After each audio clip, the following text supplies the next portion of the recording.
talk to all of you about physical activity and exercise, which is my favorite topic. And I got to say the big takeaway of this is that when I talk about exercise and physical activity, it's not doing a high intensity interval training class or a 60-minute yoga class. It's about a personalized approach to figuring out what exercise or physical activity is going to be beneficial to you at different stages of your life, whether it's for function or it's about the impact that exercise can have on different aspects related to quality of life. And we're going to talk about this in the scope of this idea of resilience. And resilience is a word that's used in physics to describe whether different materials can bounce back or hold its shape. But when we talk about exercise, resilience in exercise literature and even in psychological health, it's the ability to maintain psychological or physical functioning in the face of stressors. So this idea of either being able to bounce back or being able to get closer to your baseline regardless of what stressors or challenges your physical body is facing. And a theme of this talk that I'll go back to is the idea of being prepared or on a hike, given we're in the Pacific Northwest. So when I think of resilience, I think of my hiking boots. They've been through a lot. You know, they've definitely not the prettiest, or they're not in the best shape compared to when I purchased them, but they're able to be protective and they're able to withhold a lot of stress, whether it's rock or walking through mud or a puddle. And this is how I'd like to kind of think about resilience and physical activity throughout this talk. In the setting of a chronic illness or in the setting of ECD, as well as aging, we know that there's a trajectory that our bodies take when it comes to muscle health and physical fitness. Get all these arrows on the board. So this blue line, and I hate to be the bearer of bad news, but we know that with aging that our muscle health declines. It's just a part of getting older, and this even starts as early as our 30s. The decline of this kind of decrease in muscle mass or muscle health changes with each decade. It can also change with different health conditions. Our goal is to avoid this red of these sharp declines in muscle health or strength. And the thought is with exercise and physical activity, if it's targeted to a specific symptom, if it's targeted to a specific impairment, that we can decrease the slope of this curve and be more so on the green of knowing that there's some age-related decline in strength or fitness, but how can we mitigate that so patients can maintain their strength and stamina over time? And I'll talk about exercise and physical fitness I guess it's a lot of P's. So we'll start with preparation, then we'll talk about pacing and perspective, and all of this in the realm of a personalized approach. And we know there's guidelines to exercise and physical activity that are put out by the American College of Sports Medicine, the American Heart Association, the American Cancer Society. And while that may be the general guideline for individuals, that may not be the best approach for an individual given certain neurologic symptoms or what they're facing. So the goal is to reap the benefit of exercise, avoid harm or avoid side effects, and figuring out how that may be sustainable in your day-to-day. So preparation. So this hiker on this slide, she's about to go on a hike. And she's resilient. She's prepared. She knows what route she's going to take. She knows what mileage she's going to be able to handle that day. She's cross-trained. She's done a little, let's say she's done some weight training. So she knows that her body is able to do this hike. And while no one prepares for a diagnosis like ECD, I would say you are prepared through the challenges that you face, the physical things that you've overcome, in young adulthood and in your childhood. All of those lived experiences, all of those physically lived experiences adds to physical resilience, which is why you're able to handle X, Y, and Z within a day when it comes to your physical health.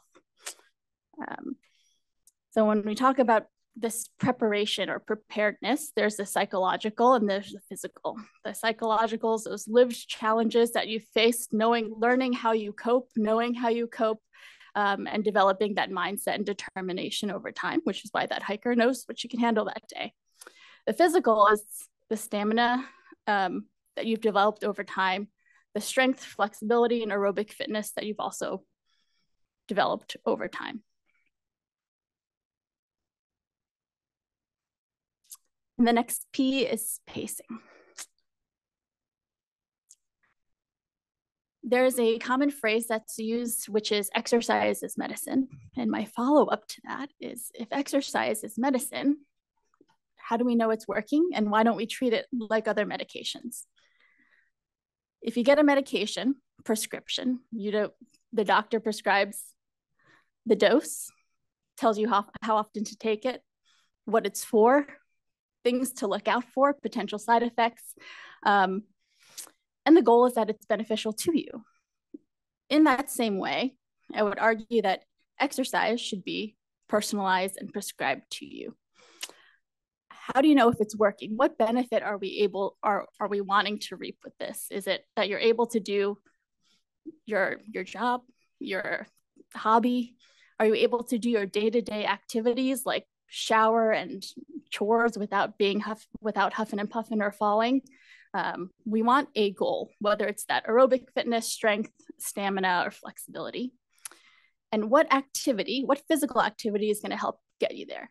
And our approach to exercise is very different when it comes to neurologic conditions. Sometimes it's repetition for neuromuscular retraining. Sometimes it's strengthening muscles that are going to compensate for ataxia or a change in balance. So what kind of exercise are we aiming for? How often should you do it? I would say a lot of times when patients are having pain or fatigue, more is not necessarily better. What's going to be that therapeutic dose that's not going to worsen fatigue, worsen pain, or lead to a fall? And what side effects should we be looking for? And that could be worsening fatigue, muscle strains or injuries, or other exacerbations or worsening of neurologic symptoms that you may be having. I think of pacing as being energy wise. We know there's benefits to exercise that ripple into other aspects related to our overall health. It's good for our heart. It can improve sleep. It can improve mood. We know that the right dose of exercise can actually be helpful for mitigating fatigue, but it all has to be in the perspective of what's right for you. So I would say this pacing when it comes to exercise is a pre-planned strategy. It's being mindful of the sets, the repetitions, how often you're doing something to get a sense of, is this worsening any symptoms I'm currently having, or is it better, making things better? And the goal of exercise is not just to exercise and spend all of your energy in the day being completely spent because you did some exercise. The goal of exercise is to help you be able to do things that you want to do. So it's about reaping that benefit from a physical sense, but conserving energy for activities that you value.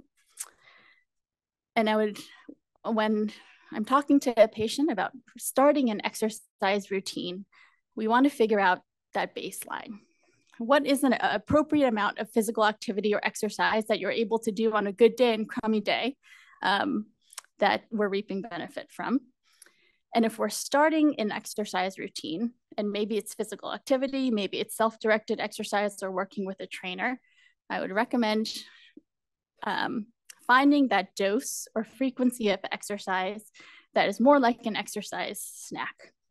So instead of engaging in 60 minutes of activity once a week and being completely spent and taking 3 days to recover, we want to find that dose that you're able to do most times a week, instead of waxing and waning between overexerting and needing a ton of time to rest. Once we find that baseline, our goal is to incrementally increase about 10% a week. And where does this come from? This is kind of the mentality that we take when it comes to athletes who are returning to sport from an injury. A marathon runner doesn't, let's say they have a knee injury, doesn't go back to running their many, many miles a week, but we find a baseline that doesn't exacerbate their injury, and then we incrementally increase 10% a week. So let's say you're doing 10 reps of an exercise, and we'll say it's a sit to stand. So that's which is my favorite exercise. Whichever way you get from in and out of a chair, practicing that 10 times. Once that's easy, someone doesn't do the two sets of that, because that's actually 100% or double the activity.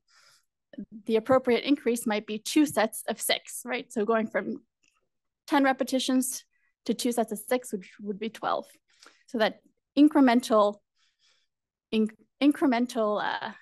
change in repetitions or sets or frequency can help build that stamina or build that fitness without overdoing it. So our goal is to avoid this top curvy line of waxing and waning between overexertion and rest. One strategy for that is called the 75% rule, if patients feel like they're finding a hard time understanding their own baseline. Instead of thinking about all the things that you're going to do in a day when it comes to physical activity, just cut that down by 50 or 75% and see if that's sustainable for the day, sustainable for the week, and then incrementally increase by 10%.